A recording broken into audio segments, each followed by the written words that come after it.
Hello. Hey, today we're working on the lawn. We're working on prepping the material in the soil, getting ready to throw some seed out. We've brought in 6 yards of material to help enrich the soil. It's 50% topsoil and 50% compost from leaf compost. Went through, we used the drag Harrow behind the Rhino and the lawnmower and got it to where we are now.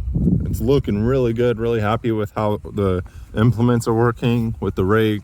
Had about 8 or 9 wheelbarrows of sticks and weeds that we pulled out. So here's kind of where we're at today. This is kind of what we were doing. We're making several passes with the Harrow, and it kind of gave us some ridges and it brought some material up to the top. And that's what you're seeing right here on the camera. And then back here, I've already raked it out with a just a standard metal 16-inch rake. And then that's what we're pulling out. So I don't want to be stepping on that stuff barefoot. And then that's what will, cause little trees to grow, little weeds, and rocks will hurt your feet when you're walking around. So this lawn will be kind of multi-use. It'll be a spot to relax, do camp outs. Kids will be able to play on it. They're over there in the weeds looking at the scorpions right now. So that's kind of what it's like in the middle stages. And then I have a nice flat mat over here that had some leftover strut from the drag Harrow that we built with materials from Home Depot. But this is what the mat's looking like. We're going to pull measurements off of the house today and stake out where we want to put the seed. Here's how we're transporting material from the lawn debris place. We have a place in Bend called All Systems Nursery. They selling this for $45 a yard. So a little steep, but I'd rather just put the lawn in once rather than kind of play around with, we just have sand. So I don't know, you can kind of tell where the material is, but hopefully when it starts breaking down a little bit more with the rain that we've been having, it'll kind of spread the nutrients out amongst all the soil.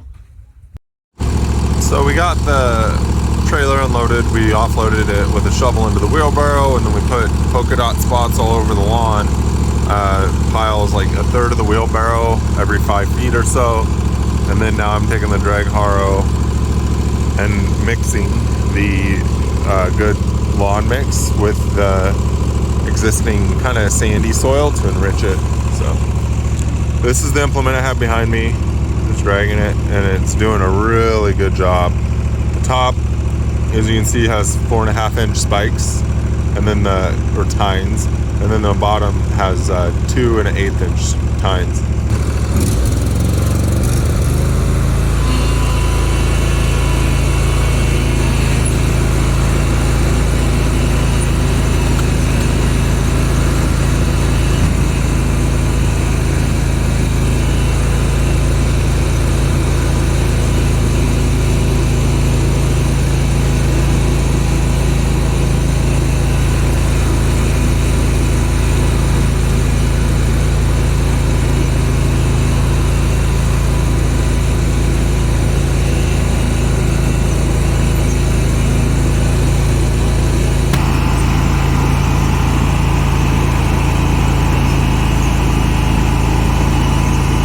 This stage of the game, I'm kind of just hitting the black spots.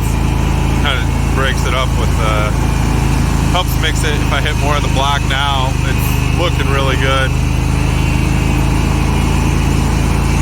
And then after this, I'm gonna I had an old stall mat, or truck bed mat that was rubber and really heavy, and I put a piece of strut on the end of that and a dog leash cable, and I got a carabiner on the back of the lawnmower, and that's what I'm going to use to kind of smooth all this out. So that'll be the next segment here.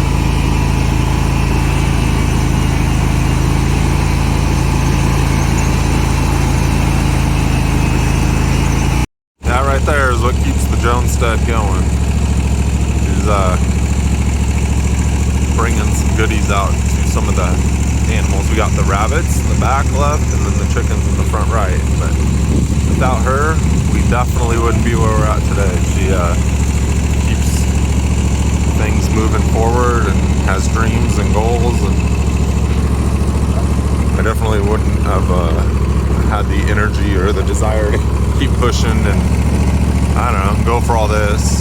I've kind of been content sleeping wherever and just probably living in a cabin somewhere off grid and not really amounting to much, if you will, more simple. But here we are, you know, we've known each other for 10 years and